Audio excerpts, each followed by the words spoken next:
If you want to learn how to unarchive a list using Trello in N8n, you're in the right place. In this quick tutorial, I'll show you exactly how to open the workflow you want, add the Trello node, choose the unarchive a list action, select your credential, and configure what you want to unarchive. If this video helps, make sure to hit like and subscribe for more N8n automation tutorials. Let's jump in. First, open the workflow you want inside N8n. Make sure you're working in the correct automation so you can add the step in the right place.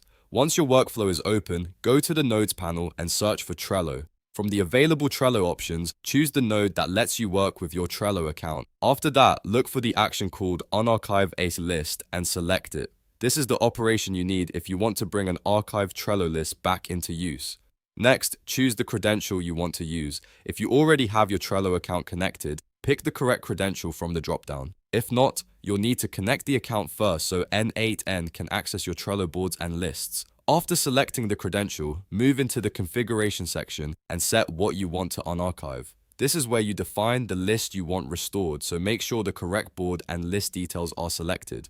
Double check everything before running the workflow, because using the wrong configuration could affect the wrong Trello list. Once everything looks good, save your workflow and test the node to make sure the list is unarchived successfully. That's it. You've now learned how to unarchive a list using Trello in N8n. If this video helped, please like the video and subscribe to the channel for more simple automation guides like this.